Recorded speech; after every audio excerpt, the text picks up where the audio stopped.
આજે આપણે ધાતુ પદાર્થોનો અભ્યાસ કરીશું। આ ધાતુ પદાર્થોને બાહ્ય વિદ્યુત ક્ષેત્રમાં મૂકતા શું થાય છે તેની ચર્ચા કરીશું। ઓકે, શરૂ કરીએ।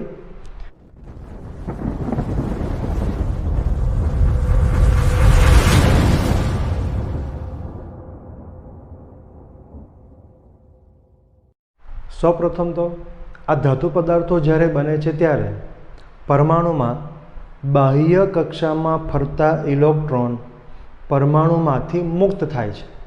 આ પરમાણુને પિતૃ પરમાણુ કહેવાય। ઇલેક્ટ્રોન પિતૃ પરમાણુમાંથી છૂટા પડે છે। હવે છૂટા કેમ પડ્યા? એમને તાપમાનના અનુરૂપ કોઈક ઉર્જા મળી હશે। ઉર્જાનું સમીકરણ આપણને ખબર છે, 1/2 mv² = 3/2 kT। એટલે તાપમાનના અનુરૂપ જો ઇલેક્ટ્રોનને એટલી ઉર્જા મળે કે તે પરમાણુને છોડીને જઈ શકે તો તે ઉર્જા મેળવીને ઇલેક્ટ્રોન પરમાણુમાંથી બહાર નીકળી શકે છે। એટલે બાહ્યતમ કક્ષામાંના ઇલેક્ટ્રોન પરમાણુને છોડીને બહાર જતા રહે છે। આ પરમાણુને પિતૃ પરમાણુ કહેવામાં આવે છે। ઇલેક્ટ્રોન પિતૃ પરમાણુને છોડીને બહાર નીકળે છે, ધાતુમાંથી બહાર નીકળતો નથી। એટલે કે ધાતુની અંદર આવા ઘણા બધા ઇલેક્ટ્રોન ભેગા થાય છે। આ ઇલેક્ટ્રોન વાયુ તરીકે વર્તે છે। જેવી રીતે વાયુમાં નહીં કણો અસ્તવ્યસ્ત ગતિ કરતા હોય છે, તેવી જ રીતે ધાતુમાં બનેલા ઇલેક્ટ્રોન વાયુમાં ઇલેક્ટ્રોન અસ્તવ્યસ્ત ગતિ કરે છે। હવે સ્વાભાવિક છે, અસ્તવ્યસ્ત ગતિ કોઈ કરતું હોતું નથી। દરેક માણસે તો સીધું જ જવું છે, પણ પ્રશ્ન એ થાય છે કે જ્યારે આપણે સીધા જઈએ છીએ તો રસ્તામાં કોઈ આવી જાય છે, એટલે આપણે ત્યાંથી વળી જઈએ છીએ। પાછું રસ્તામાં કોઈ આવી જાય તો પાછું વળી જઈએ છીએ। એટલે આપણે ગતિ કરવા માંગીએ છીએ સીધી, પણ રસ્તામાં બીજા હોવાથી આપણી ગતિ અસ્તવ્યસ્ત બને છે। એક્ઝેક્ટ તે જ રીતે જ્યારે ઇલેક્ટ્રોન વાહકની અંદર ગતિ કરતો હોય છે તો તેની અંદર ચોક્કસ બિંદુઓ પર ગોઠવાયેલા ધન આયનો, જે બિંદુને લેટિસ બિંદુઓ કહેવામાં આવે છે, આ ધન આયનો સાથે ઇલેક્ટ્રોન અથડાય છે અને ફરી પાછો ગતિ કરે છે। આ ધન આયનો પોતાના મધ્યમાન સ્થાન પર સ્થિર જ હોય છે, તે કદી ગતિ કરતા નથી। ઇલેક્ટ્રોનની આવી અથડામણના કારણે ઇલેક્ટ્રોન સતત અસ્તવ્યસ્ત ગતિ કરે છે। આ ગતિનો વધુ અભ્યાસ ચેપ્ટર 3માં આપણે કરીશું। હવે ધાતુની અંદર આ ઇલેક્ટ્રોનનો એક વાયુ બન્યો। હવે આવા ધાતુને જ્યારે વિદ્યુત ક્ષેત્રમાં મૂકવામાં આવે તો શું થાય છે તે આપણે જરા સમજીએ।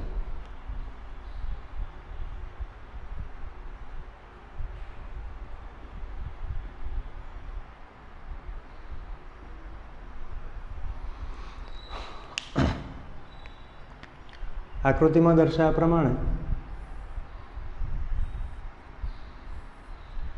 આ કોઈ વિદ્યુત ક્ષેત્ર છે, સમાન વિદ્યુત ક્ષેત્ર છે। આ સમાન વિદ્યુત ક્ષેત્રમાં એક ધાતુ મૂકવામાં આવે છે। તમે ગોળો લઈ શકો છો, ડીશ લઈ શકો છો, તકતી લઈ શકો છો, કવચ લઈ શકો છો, કોઈ પણ લઈ શકો છો। આકારને તમારે જે ગણવું હોય તે ગણી શકો છો। હવે આ ધાતુને જેવો વિદ્યુત ક્ષેત્રમાં મૂકવામાં આવે છે તો ધાતુમાં જે ઇલેક્ટ્રોન છે એ ઇલેક્ટ્રોન પર વિદ્યુત ક્ષેત્રની વિરુદ્ધ દિશામાં બળ લાગે। ઇલેક્ટ્રોનનો વિદ્યુતભાર E માઇનસ છે, આથી બળ વિદ્યુત ક્ષેત્રની વિરુદ્ધ દિશામાં લાગે। ઇલેક્ટ્રોન પર લાગતું બળ હવે વિરુદ્ધ દિશામાં લાગે એટલે ઇલેક્ટ્રોન વિદ્યુત ક્ષેત્રની વિરુદ્ધ દિશામાં આવે, પણ એટલો જ ધન વિદ્યુતભાર વિદ્યુત ક્ષેત્રની દિશામાં છૂટો પડે છે। એટલે કે સમાન વિદ્યુત ક્ષેત્રમાં અથવા તો બાહ્ય વિદ્યુત ક્ષેત્રમાં જ્યારે કોઈ ધાતુ મૂકવામાં આવે છે ત્યારે ધાતુની અંદર વિદ્યુત ક્ષેત્રની વિરુદ્ધ દિશામાં ઇલેક્ટ્રોન જાય છે, ભેગો થાય છે અને તેટલો જ ધન આયન વિદ્યુત ક્ષેત્રની દિશામાં ધાતુના છેડા પર છૂટો પડે છે. આમ ઇલેક્ટ્રોન ગતિ કરીને ધાતુની અંદર વિદ્યુત ક્ષેત્રની વિરુદ્ધ દિશામાં જમા થતો જાય છે, એટલો જ ધન વિદ્યુતભાર સામેના છેડે છૂટો પડતો જાય છે. આથી ધાતુની અંદર ધનથી ઋણ દિશામાં આંતરિક વિદ્યુત ક્ષેત્ર ઉત્પન્ન થાય છે.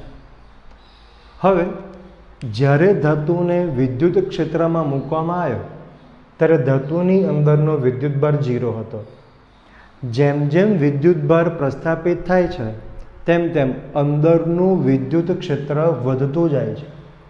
એક સ્થિતિ એવી આવશે જ્યારે બાહ્ય વિદ્યુત ક્ષેત્ર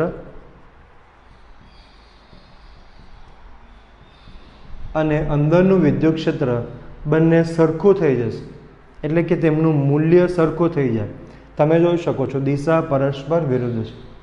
જો મૂલ્ય સરખું થઈ જાય તો નેટ વિદ્યુત ક્ષેત્ર શૂન્ય બને છે.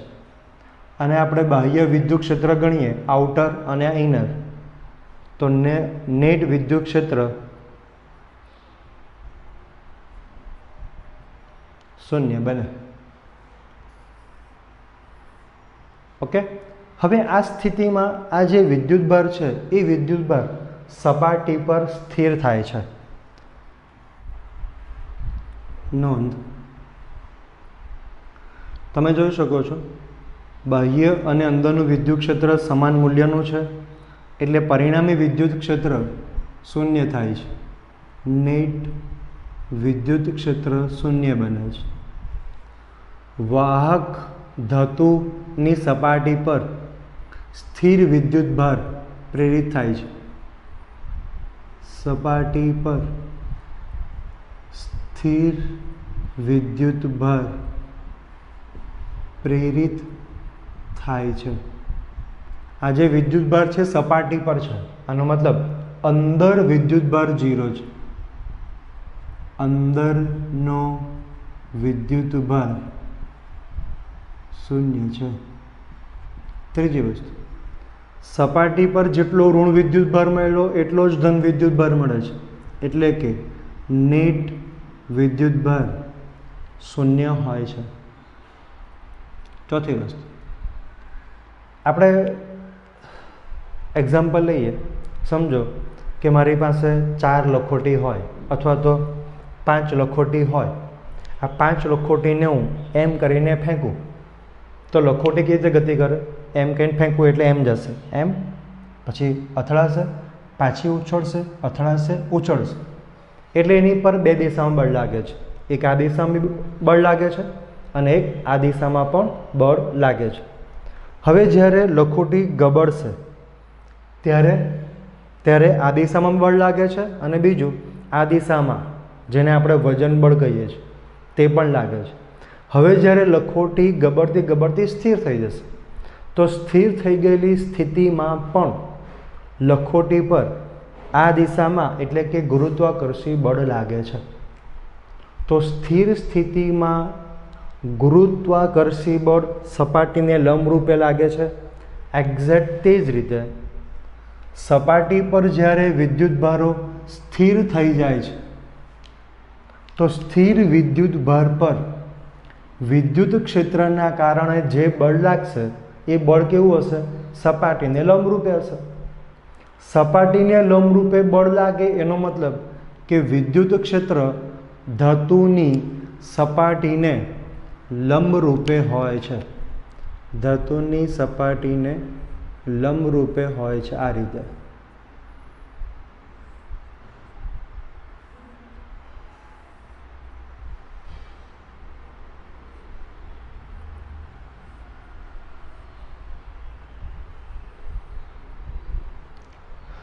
સમજાઈ ગયું? એટલે આવું કહી શકીએ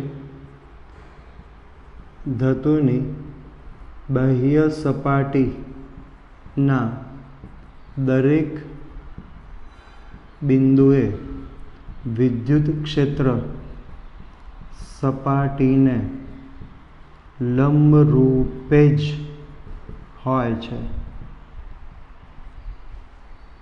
આપણે ચેપ્ટર 1ની અંદર જોઈ ગયા છે અને ચેપ્ટર 2માં પણ જોઈ ગયા છે. ચેપ્ટર 1માં આવું જોઈ ગયા હતા કે કવચની અંદરનું વિદ્યુત ક્ષેત્ર શૂન્ય હોય. ત્યાંથી શરૂઆત કરી. ચેપ્ટર 2માં એવું હતું કે જો અંદરનું વિદ્યુત ક્ષેત્ર શૂન્ય હોય તો સ્થિતિમાન અચળ હોય. એ જ કન્સેપ્ટ અહીંયા પણ છે. જો અંદરનું વિદ્યુત ક્ષેત્ર શૂન્ય હોય તો સ્થિતિમાન અચળ હશે. એટલે કહી શકીએ કે સપાટી પરનું સ્થિતિમાન અચળ હશે. સપાટી પરનું, આનું કારણ શું છે?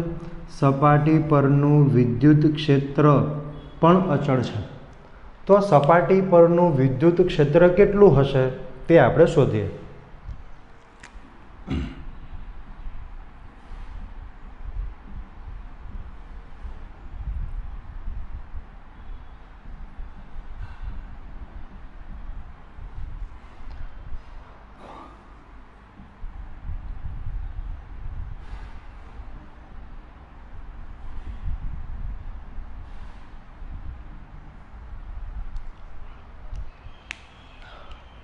ધાતુની અંદર શરૂઆતથી જ નેટ વિદ્યુતભાર 0 હતો.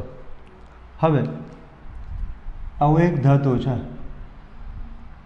આ ધાતુ પર આપણે બહારથી વિદ્યુતભાર મૂકતા જઈએ, વિદ્યુતભાર મૂકતા જઈએ, વિદ્યુતભાર હજુ મૂકતા જઈએ તો વિદ્યુતભાર જશે ક્યાં?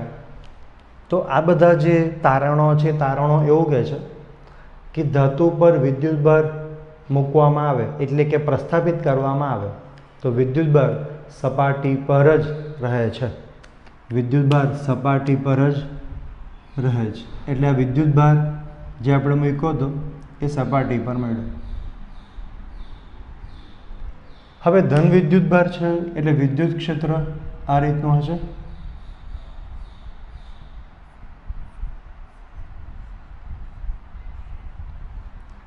હવે કવચની અંદર ખૂબ જ નજીક એવું ગાઉસિયન પૃષ્ઠ ધ્યાનમાં લેતા આ ગાઉસિયન પૃષ્ઠ પરનું વિદ્યુત ક્ષેત્રનું પૃષ્ઠ સંકલન કેટલું મળશે? તો કે ફ્લક્સ મળે. ફ્લક્સ બરાબર ઘેરાયેલો વિદ્યુતભાર ભાગ્યા એપ્સિલોન 0. વિદ્યુતભાર સપાટી પર હોય છે એનો મતલબ અંદર હોતો નથી. અંદર ના હોય એટલે ઘેરાયેલો વિદ્યુતભાર 0 થાય. ઘેરાયેલો વિદ્યુતભાર 0 એટલે આખું પદ 0 એટલે કે ફ્લક્સ 0 થાય. ફ્લક્સ 0 હોવાનો મતલબ કે અંદર વિદ્યુત ક્ષેત્ર શૂન્ય છે. એટલે જે પણ વિદ્યુત ક્ષેત્ર છે એ સપાટીથી બહાર નીકળે છે. તો આપણે એક નાનો નળાકાર ધ્યાનમાં લેતા, નાનો નળાકાર પિલ બોક્સ કહી શકાય એને. પિલ બોક્સ એટલે નાનો નળાકાર જેનું આડછેદનું ક્ષેત્રફળ એ છે. હવે આ પિલ બોક્સની 3 સપાટી આવી. ફોર એક્ઝામ્પલ આ રીતે એક સપાટી આ, એક સપાટી આ અને એક વક્ર સપાટી આવી રહી. તો આ અંદર તો વિદ્યુત ક્ષેત્ર 0 છે એટલે ફ્લક્સ 0 મળશે. વક્ર સપાટી માટે ક્ષેત્રફળ આ દિશામાં આવે, વક્ર સપાટી માટે ક્ષેત્રફળ આ દિશામાં આવે અને વિદ્યુત ક્ષેત્ર આ દિશામાં છે એટલે થીટા કેવો બનશે? 90 બનશે. cos 90 is equal to 0 એટલે વક્ર સપાટી પરનું ફ્લક્સ પણ 0 મળે. હવે આ વિદ્યુત ક્ષેત્ર છે અને આ ક્ષેત્રફળ છે, બંને એક જ દિશામાં છે. તો પિલ બોક્સ આકારના ગાઉસિયન પૃષ્ઠ પરનું વિદ્યુત ક્ષેત્રનું પૃષ્ઠ સંકલન એટલે કે flux E dot dA E dA cos theta, theta is equal to અહીંયા 0 થશે, cos 0 ઇઝ ઇક્વલ ટુ 1, માટે ફ્લક્સ E અચળ, સંકલન dA ઇઝ ઇક્વલ ટુ કુલ ક્ષેત્રફળ A. હવે અહીંયા ઘેરાયેલો વિદ્યુતભાર કેટલો આવશે? આપણે જે વાત કરીએ છીએ આ સંકલન dA એ બહારની સપાટી પરની વાત કરીએ છીએ, બરાબર છે? આ બહારની સપાટી પર, અંદર તો 0 છે, આ બહારની સપાટી પર વિદ્યુત ક્ષેત્ર કેટલું છે એ શોધવા માટે આપણે નાનો નળાકાર ધ્યાનમાં લીધો. એટલે આપણે જે અત્યારે આ dA ધ્યાનમાં લઈએ છીએ, આ dA એટલે કયું આવશે? આટલું આવશે, બરાબર? સમજો કે આ સપાટી છે, આ સપાટીમાંથી આ પીલ બોક્સ એમ કરીને બહાર નીકળે છે, તો પીલ બોક્સનો જે આટલો ભાગ છે, આટલો ભાગ છે, આટલા ભાગ પર આપણે ફ્લક્સ શોધીએ છીએ. તો આટલા ભાગ પરનો વિદ્યુતભાર કેટલો હશે? આ ગાઉસિયન સપાટી વડે ઘેરાયેલો વિદ્યુતભાર કેટલો હશે? તો તેની માટે ધારો કે પૃષ્ઠ ઘનતા સિગ્મા છે. પૃષ્ઠ ઘનતાનો મતલબ શું થાય? કુલ વિદ્યુતભાર ભાગ્યા કુલ ક્ષેત્રફળ, બરાબર? તો ઘેરાયેલો વિદ્યુતભાર સમેશન ક્યુ બરાબર એકમ ક્ષેત્રફળે આટલો વિદ્યુતભાર, તો એક ક્ષેત્રફળે કેટલો વિદ્યુતભાર? એકમ ક્ષેત્રફળે સિગ્મા વિદ્યુતભાર, તો એક ક્ષેત્રફળે કેટલો વિદ્યુતભાર? તો સિગ્મા ઇન્ટુ A આટલો આવશે. આ આપણી વ્યાખ્યા છે. આટલો વિદ્યુતભાર ઘેરાયેલો હશે. તો ગાઉસના પ્રમેય પરથી સમીકરણ 1 આને 2 આપી દઈએ, આને 3 આપી દઈએ. 1 પરથી ફ્લક્સ બરાબર EA, ઘેરાયેલો વિદ્યુતભાર બરાબર sigma A cut E is equal to sigma ભાગ્યા એપ્સિલોન 0. આ સમીકરણ મળે.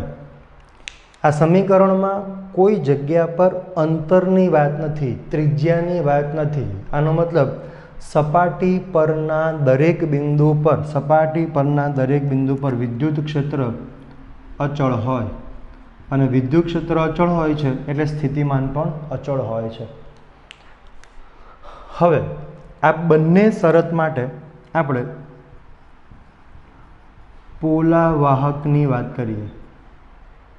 માનો કે અહીંયા જે ધાતુ લીધો એ ધાતુ પોલો છે, ધાતુ પોલો છે, બખોલવાળો છે. એટલે હવે બખોલવાળો ધાતુ જ્યારે બાહ્ય વિદ્યુત ક્ષેત્રમાં મૂકવામાં આવે તો બધું જ થશે. એની અંદરના ઇલેક્ટ્રોન પર પણ વિદ્યુત ક્ષેત્રની વિરુદ્ધમાં બળ લાગે. આથી જેટલો ઇલેક્ટ્રોન અહીંયા ભેગો થાય છે એટલો જ ધન વિદ્યુતભાર છૂટો પડે છે. એટલે કે જ્યાં સુધી આ અંદરનું વિદ્યુત ક્ષેત્ર બાહ્ય વિદ્યુત ક્ષેત્ર જેટલું ના થઈ જાય ત્યાં સુધી ઇલેક્ટ્રોનની આવી ગતિ ચાલ્યા કરશે. જ્યારે બંને ઇક્વલ થઈ જાય તો પરિણામી વિદ્યુત ક્ષેત્ર શૂન્ય બનશે. પરિણામી વિદ્યુત ક્ષેત્ર શૂન્ય બને છે તો આ બધી જ વાત બખોલવાળા વાહકમાં પણ થશે. હવે આ બખોલવાળા વાહકની અંદર વિદ્યુતભાર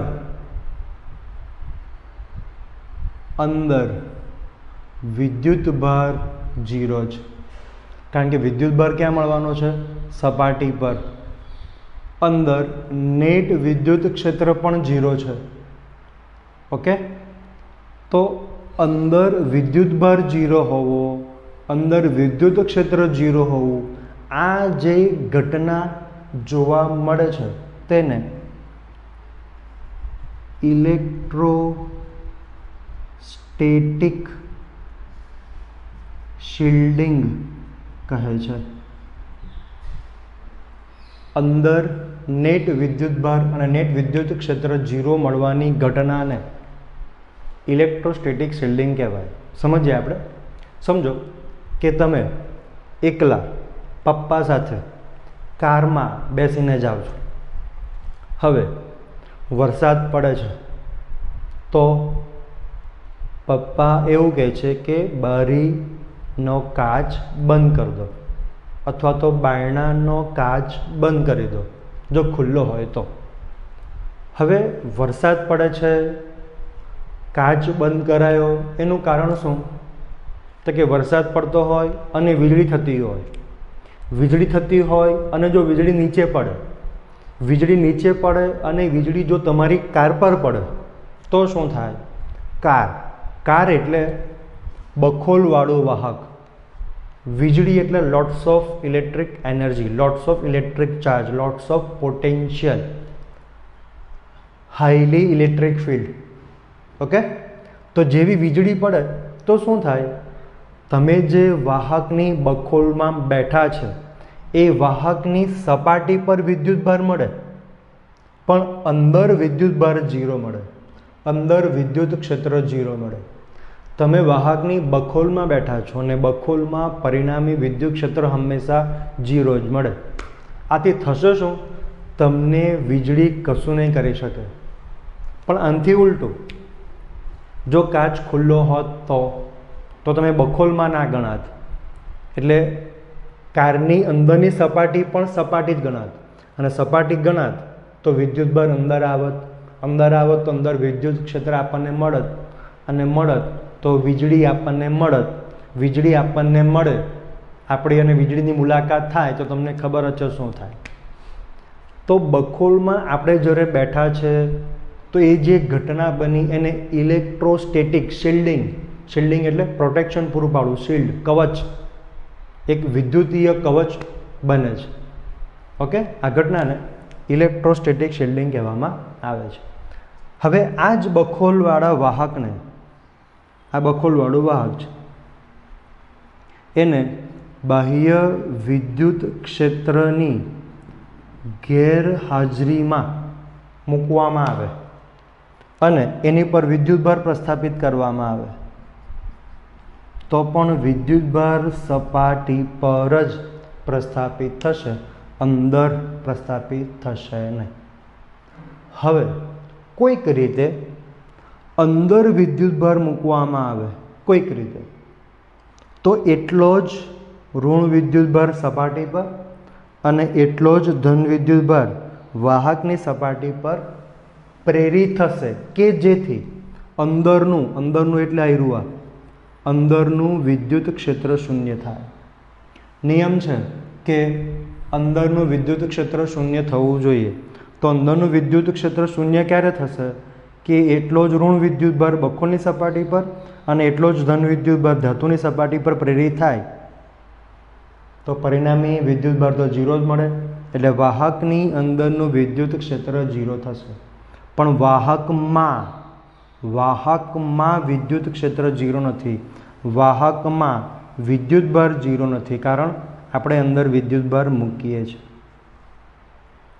ઓકે, તો આ રીતે ધાતુને વિદ્યુત ક્ષેત્રમાં મૂકીએ અને બાહ્ય વિદ્યુત ક્ષેત્રની ગેરહાજરીમાં વિદ્યુતભાર મૂકીએ તો ધાતુમાં શું થાય છે તે આપણે જોઈ ગયા. ખાસ યાદ રાખવાનું એ છે કે વિદ્યુતભાર ધાતુની સપાટી પર પ્રસ્થાપિત થાય છે.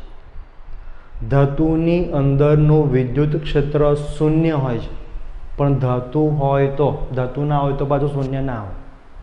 ઓકે, બખોલવાળા ધાતુમાં અંદર વિદ્યુત ક્ષેત્ર શૂન્ય હોય છે, વિદ્યુતભાર શૂન્ય હોય છે, જેને ઇલેક્ટ્રોસ્ટેટિક શિલ્ડિંગ કહેવામાં આવે છે.